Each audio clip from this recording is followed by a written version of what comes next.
met verootmoediging, met 'n besef van ons kleinheid, ons nood en ons sonde, voor U mag staan. En daarom, gedryf deur U Gees, die behoefte te hê, om in die nagmaal U te kom soek. By U te wees. En nie net die brood en wyn te ontvang nie, maar ook ons lewe na U toe te bring, sodat dit U welbehaaglik mag wees. Dankie vir U liefde, waarmee U ons vashou. U liefde ten spyte van ons sonde en ons gebreke. Dankie Here vir U trou, waarmee ons altyd weer terugroep. Dankie vir die genade in Christus, want Hy is ons hoop en ons redding. In Hom en deur Hom alleen vind ons U. Ons vra dit daarom ook in Sy naam. Amen. Kom ons lees saam uit die Ou Testament, Amos, hoofstuk 5, vers 4 tot 27, en ons teksverse is vers 14 en 15. Die opskrif van die gedeelte is: Vra na my wil, dan sal julle lewe. So sê die Here vir Israel: Vra na my wil, dan sal julle lewe. Moenie in Bethel gaan raad soek nie, moenie na Gilgal toe gaan of verby Berseba toe nie. Gilgal sal in ballingskap weggevoer word en Bethel sal tot niet gaan. Vra na die wil van die Here, dan sal julle lewe. As julle dit nie doen nie, sal die Here vir Josef soos 'n vuur tref, 'n vuur wat vir Bethel sal verteer, sonder dat iemand dit kan blus. Julle maak van die regspraak 'n bitter saak. Julle trap die reg in die grond in. Hy deur wie die 7 sterre en Orion gemaak is, hy wat die donker in oggendlig verander en die dag donker nag laat word, hy wat die water van die see roep en dit oor die aarde uitstort, sy naam is die Here. Dit is hy wat die magtige met vernietiging tref, wat nie vernietiging oor die vestingstad bring. Julle haat die wat vir die reg opkom in die howe. Julle verafskiet die wat die waarheid praat. Omdat julle die arm mens vertrap en van hom koring afpers, sal julle nie woon in die huise van gekapte klip wat julle bou nie, en julle sal nie van die wyn drink wat die pragtige wingerde wat julle plant nie. Ek weet hoe baie julle oortredings is, hoe groot julle sondes is. Julle wat die vyande is van die wat reg doen, julle wat julle laat omkoop en nie aan die armes reg laat geskied nie. Dit is daarom dat die verstandige mens maar stil bly in hierdie tyd, want dit is 'n bose tyd. Probeer goed doen en nie verkeerd nie, dat julle kan lewe. Dan sal die Here die Almagtige so by julle wees, soos julle sê dat hy daar is. Julle moet haat wat verkeerd is, julle moet lief hê wat goed is, julle moet opkom vir die reg in die howe. Dan sal die Here die Almagtige God hom dalk ontferm oor wat daar van Josef oor is. So sê die Here die Almagtige God, so sê die Here die Almagtige God die Here, die mense sal treur op al die oop ruimtes, hulle sal op al die strate sê, ag tog, ag tog. Hulle sal die boere en die treersangers roep om saam te kom treur. Daar sal ook in al die wingerde getreur word, want ek gaan tussen julle deur om julle te straf, sê die Here. Elende wag vir die wat smag na die dag van die Here. Waarom verlang julle na die dag van die Here? Dit sal donker bring, nie lig nie. Dit sal wees soos wanneer iemand vir 'n leeu vlug en 'n beer val hom aan. Of soos wanneer iemand tuis kom en hy leun met sy hand teen die muur en 'n slang pik hom. Die dag van die Here bring donker, nie lig nie. Net duisternis, nie 'n ligstraal nie. Ek verafskie julle feeste. Ek het niks aan julle feestuie nie. Al bring julle vir my brandoffers en graanoffers, Dit is nie vir my aanneemlik nie. En ek kyk nie eens na julle maaltydoffers van vetgevoerde kalwers nie. Gee pad voor my met die rumoer van jou gesing. Ek wil nie jou harpmusiek hoor nie. Maar laat die reg en die geregtigheid tevoorskyn kom. Laat dit aanrol soos watergolwe, soos 'n standhoudende stroom. Moes julle vir my die 40 jaar in die woestyn diereoffers en graanoffers bring, Israel? Julle sal julle koning Sikkot en julle afgodsbeeld koeien, die stergode wat julle vir julle gemaak het, moet dra, wanneer ek julle in ballingskap laat wegvoer, ver by Damaskus verby, sê die Here.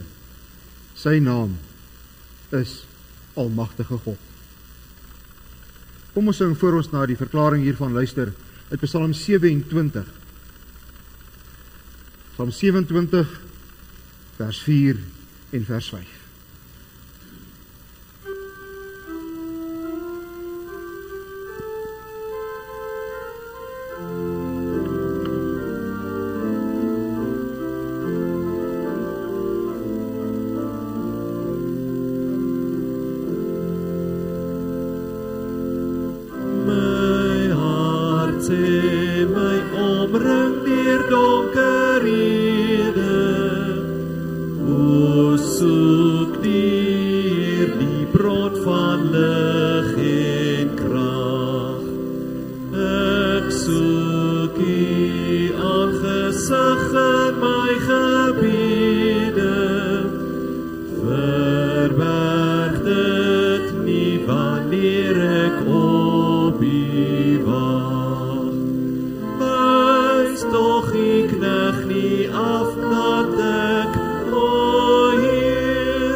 Geliefde broeders en susters en kinders wat vanaand hier is. Volgende Sondag DV het ons die heerlike voorreg om weer as gemeente die nagmaal van die Here te kan vier. En in die nagmaalsformulier word daar 'n klompie vereistes gestel waaraan deelnemers aan die nagmaal moet voldoen, voordat jy daardie sakrament van die Here kan gebruik en die volle geestelike vrug daarvan kan geniet. Een van hierdie voorwaardes is dat 'n mens selfondersoek moet doen oor jou verhouding met God.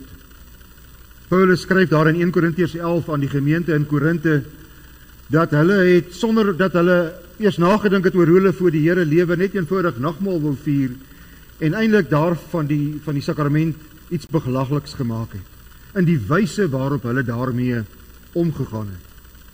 En daarom sê die Here, voor jy van die nagmaals sakrament gebruik, moet jy selfondersoek doen. Selfondersoek wat tot verootmoediging lei. Dat jy weer opnuut jou onvermoë as mens besef en daarom kan smag dat dit wat God vir my in die nagmaal beloof, dat ek kan smag na daardie geestelike voeding, wat my Vader aan my gaan uitdeel volgende Sondag, as ek hier sit en as ek die brood en die wyn uit die hand van die Here gaan ontvang. Maar kom ons wees nou eerlik vanaand. Kom elkeen van ons vra onsself eerlik af. Voldoen ek as kind van die Here nog aan hierdie vereiste wat God in sy skrif stel oor sy sakrament? Verstaan ek nog regtig dat ek dit moet doen? En maak ek moeite daarmee? Sal ek soos wat die week vorder en soos wat ek my voorberei om volgende Sondag hier te wees, en hier te kom sit en daaraan deel te neem, dat ek waarlik my lewe in oënskou neem? Dat ek regtig stil raak en voor God gaan staan en my lewe voor God bring om te sien wat werklik in my verhouding met God aangaan. Selfondersoek skreeu teen die stem van die wêreld vandag. Die wêreld steur hulle nie aan selfondersoek nie. Die mens van die wêreld lewe in sy hoogmoed en in sy eie waan, en hy doen net wat hy wil, en hy sê net wat hy wil, en hy reken dat hy teenoor niemand, of hy ag dat hy teenoor niemand rekenskap hoef te gee nie. Hoekom sal hy selfondersoek doen? Daarteenoor, die Here, wat ons as sy kinders, telkens wil terugbring na verootmoediging.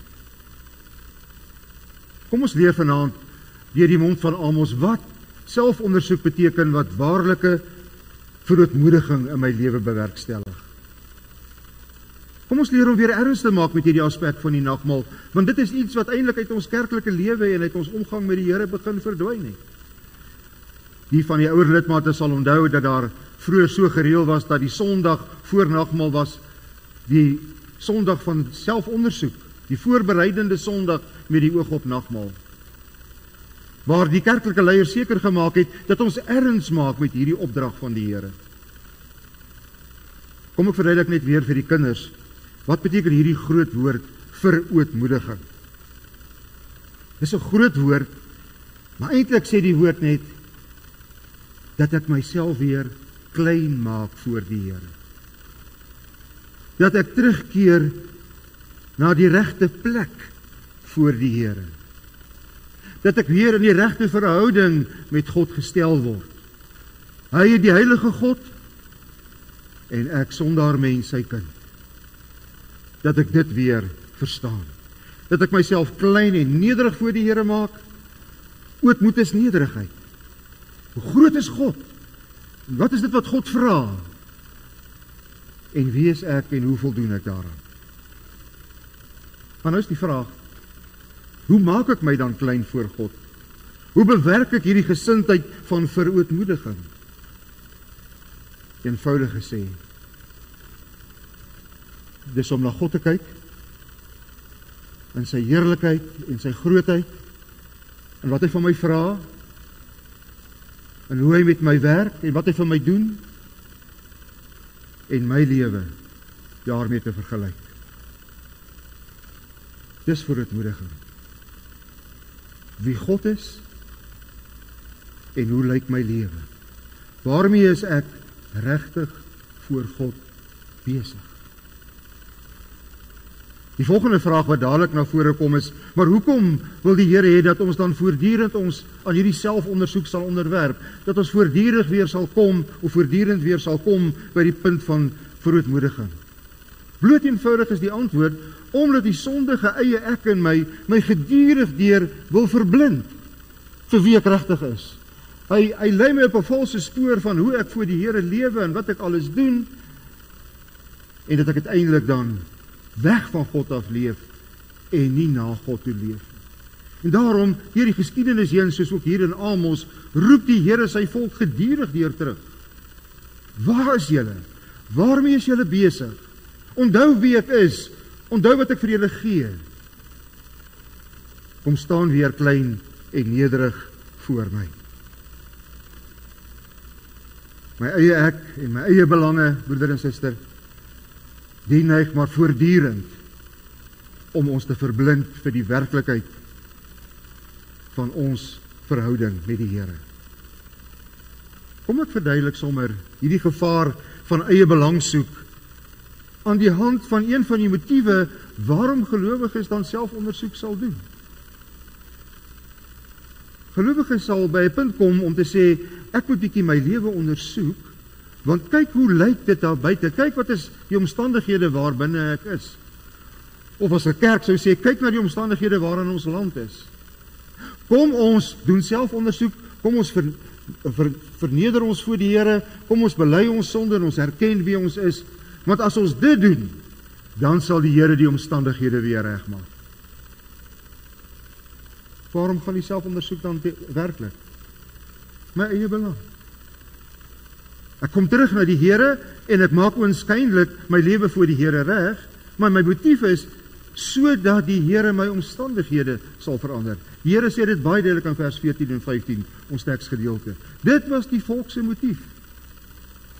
En die Here sê, hy haat dit. Hy haat dit. Dit is nie wat die Here bedoel met grootmoediging en gebed nie. Wat wil die Here dan hê? Wat is ware grootmoediging? Waartoe my selfondersoek my moet bring? Dit is om God te soek. Dit is om God te soek. Weer voor hom te gaan staan voor wie hy is. En in die lig daarvan my lewe reg te maak. Dis wat grootmoediging en selfondersoek waarlik beteken. Nie gerig op my omstandighede nie, maar op God, vir wie hy is en wat hy van my vra. Wanneer ons dan nou sou met die oog op volgende Sondag selfondersoek doen, dan mag dit nie wees met die oog daarop dat ek sê, ek gaan volgende Sondag nou, ek gaan nou nadink oor my lewe, ek gaan regtig waar kyk waar ek fout maak, en ek gaan dit voor die Here bely, en ek gaan die Heilige Gees bid dat hy my help om reg te lewe, sodat ek die volle seën van die nagmaal kan ontvang. Sien, as ek weer met myself besig, dan gaan ek nagmaal toe net om te gaan ontvang. My eie belang staan voor hom. Ek gaan ook nie nagmaal toe om na ander mense te kyk en ander mense te blameer vir die probleme in my lewe of die omstandighede in my lewe nie. Nee. Ek gaan nagmaal toe omdat ek by God wil wees. Omdat ek by God wil wees in sy heerlike grootheid, sy almag, maar ook sy liefdevolle genade, en om in die lig daarvan my lewe reg te maak. Dan sal ek die ware vrug van nagmaal kan ervaar, as ek God gaan soek. Ons wil baie keer vra en bid, ag Here, kyk tog na ons land, maak tog reg die misdaad, kyk na al die onreg en die geweld wat in ons land aan die gang is. Neem tog weg al hierdie slegte goeders wat in ons omgewing is, en in ons samelewing is. Neem tog weg die beproewende omstandighede waarin ek is. Dis wat die volk ook gesê. Nee, sê die Here, dis nie wat ek gaan doen nie. Kyk na julle misdaad. Kyk eerder na die onreg wat julle pleeg. Kyk na die beproewende omstandighede wat julle veroorsaak, omdat julle nie aan my gehoorsaam is nie, en omdat julle nie leef soos ek wil hê julle moet leef nie. Grootmoediging gaan oor God en my lewe voor sy aangesig. Geliefdes, die Here praat hier met die volk Israel. Daardie volk wat hy uit genade uitgekies het en aan wie hy die beloofde land gegee het. Hy praat dus met hulle op grond van sy uitverkiesende genade. Ek het julle gelei in hierdie land, ek het dit vir julle geskenk uit my liefde en genade, my verbondsverhouding met julle het ek nagekom. Ek het gegee wat ek beloof het ek vir julle sal gee. Daarom eis ek nou dat julle reg voor my sal lewe. Hy praat met hulle op grond van sy uitverkiesende genade. Maar hulle het ver weggedwaal van die Here af. En daarom die opdrag, soek weer die Here. Nie dat hy weg is nie, maar omdat hulle weggedwaal het, roep die Here hulle terug. As jy die hele boek Amos gaan lees, dan sal jy sien hoe dat die Here op verskillende vlakke hierdie verval, geestelike verval van die volk Israel aanspreek. Hulle selfgerigte en materialistiese lewe wat hulle gevoer het. Want op hierdie tydstip, wat Amos sy profesie bring aan die 10 stamme ryk in die noorde, het dit baie voorspoedig gegaan met die 10 stamme in die noorde. Finansieel, polities, dit het met hulle baie goed gegaan. Maar daar was geweldige geestelike verval onder die volk. En daarom sê die Here ook, as gevolg van hierdie geestelike verval, gaan hy hulle straf. Hy gaan die ballingskap laat kom, en hulle sal deur God se straf getref word. En dan wys die Here dit uit. Hy wys hierdie geestelike verval uit. Die Here spreek hulle selfgerigte eredienste aan. Die volk het getrou, nou maar om dit in ons taal te sê, getrou kerk toe gegaan. Hy noem 3 plekke. By Gilgal, Bethel en Berseba. By al 3 hierdie plekke was daar aanbiddingssentrums. En die volk het daarin gegaan, en hulle het eredienste gaan hou, en hulle die Here gaan aanbid. Maar waarin moes hulle eintlik gaan? Jerusalem toe. Hulle moes Jerusalem toe gaan, want daar is die tempel van die Here. Maar uit hulle gemaksig het hulle vir hulle self by Bethel en Berseba en by Gilgal ander aanbiddingsplekke ingerig, omdat dit vir hulle net eenvoudig makliker en geriefliker was.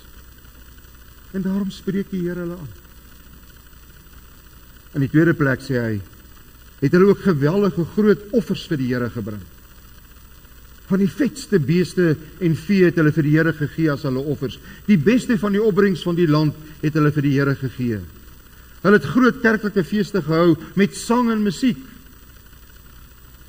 Maar die Here sê, ek haat julle feeste. Ek wil nie julle orgelspel en julle gesang hoor nie. Ek haat dit, want julle motiewe is vals. Julle gee met die gedagte dat as julle gee, sal ek sorg. En daarom haat ek dit waarmee julle besig is en wat julle doen. Die probleem was die motief vir hierdie oënskynlike getroue erediens, bywoning en groot dankoffers. Die Here sê vir hulle, julle dink die Here is by julle, want ons gee mos. Ons gaan mos kerk toe. Julle dink die Here is by julle. Maar eintlik is die Here teen julle. Omdat julle nie reg voor hom lewe nie.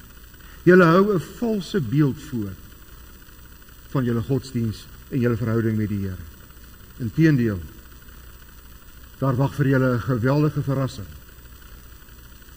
Die Here se vyande sal kom en hy sal hierdie volk oorweldig en wegvoer uit die beloofde land en hulle as slawe na Assirië toe wegvoer. Hoekom? Elke Sondag vroom in die kerk, elke maand die dankoffers gee en die liefdegawes gee, die skyn van 'n goeie verhouding met die Here. Maar wat gebeur van Maandag tot Saterdag? Kyk na die hoofstuk wat sê die Here, wat gebeur van Maandag tot Saterdag. Hierdie volk van die Here, hierdie volk wat hy duur gekoop het uit Egipte land en vir wie hy 'n beloofde land kom gee het op grond van sy verbondstrou, hulle koop regters om hulle sake in die hof te beslis.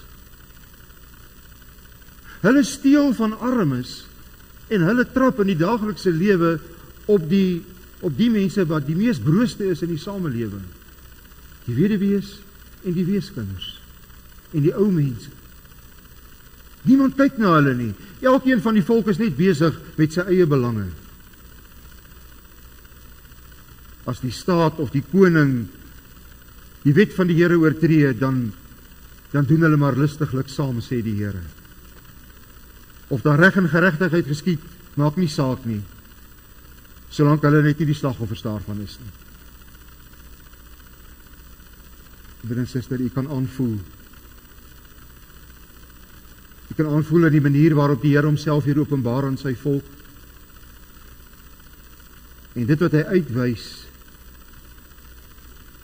dat as ons wil besig hou met selfondersoek om ons te bring by ootmoediging en nederigheid, dan besef jy wat ons gesing het, dat ons met die Here moet rekening hou. Dat ons moet rekening hou met hoe hy wil hê ons moet leef.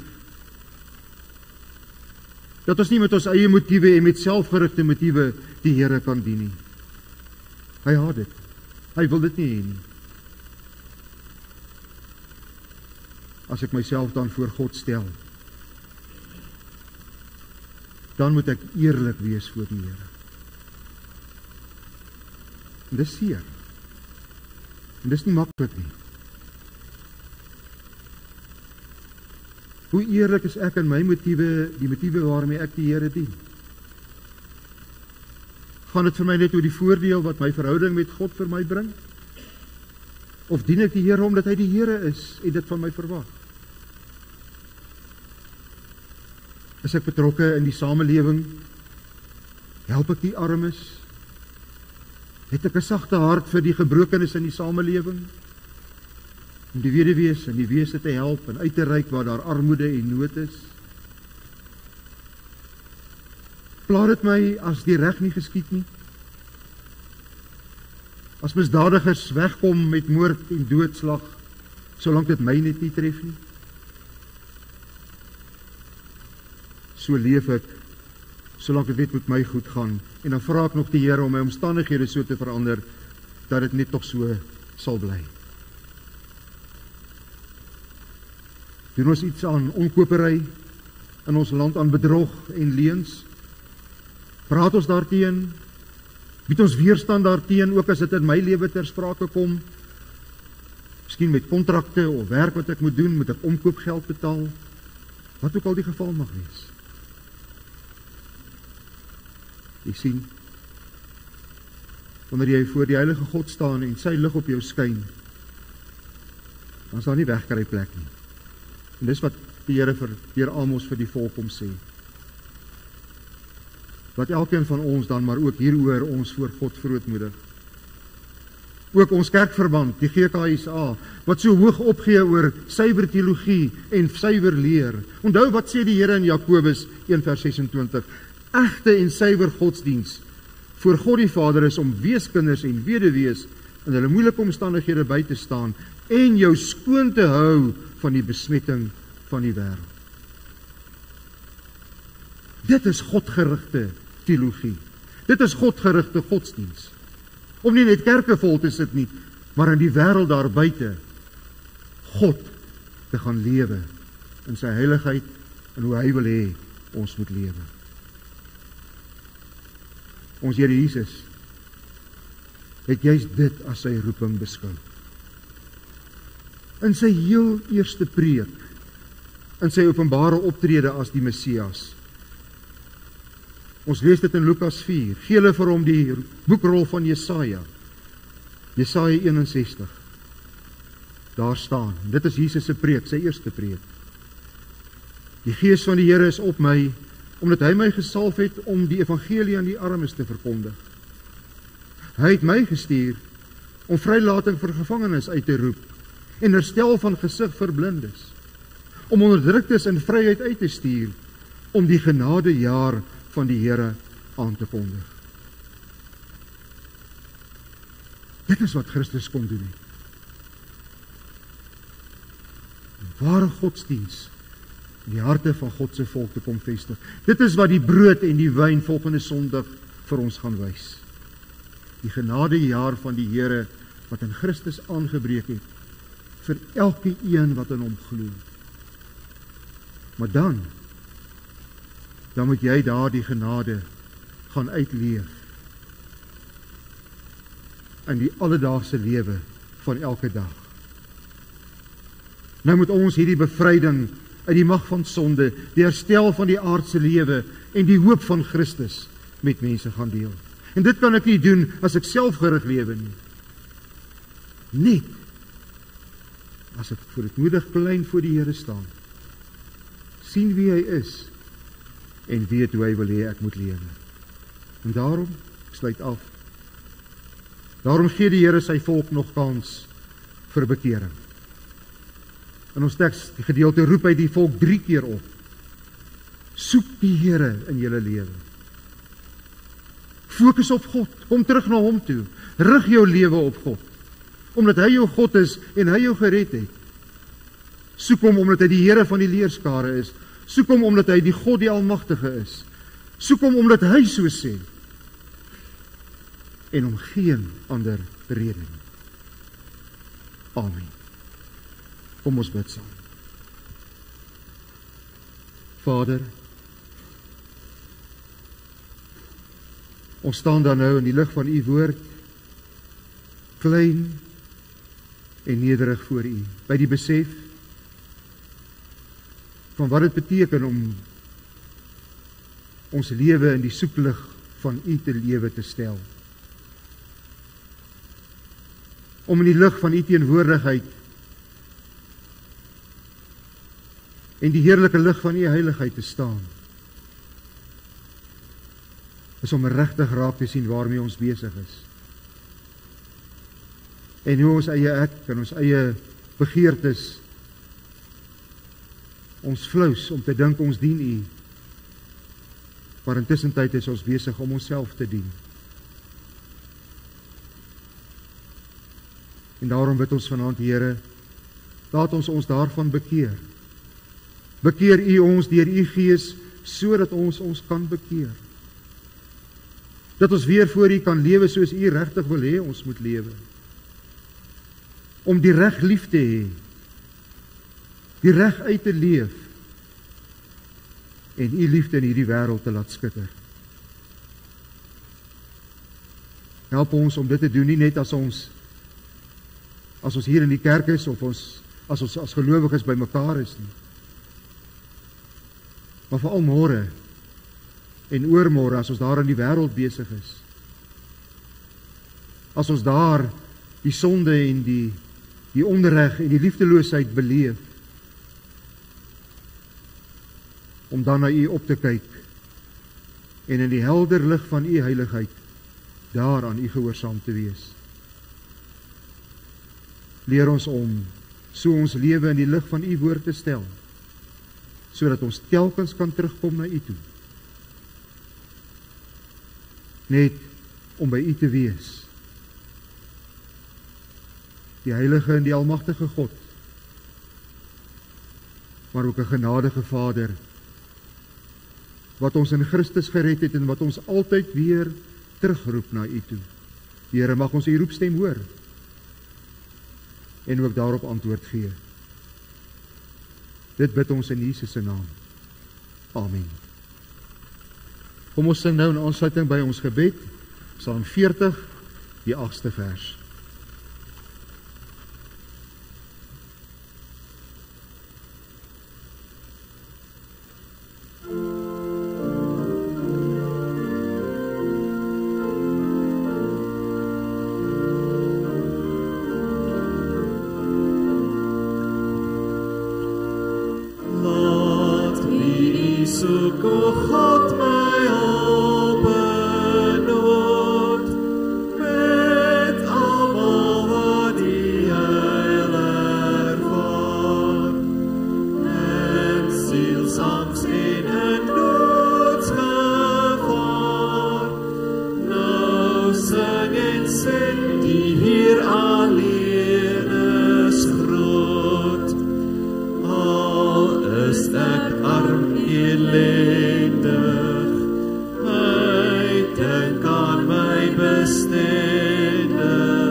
Tot my op na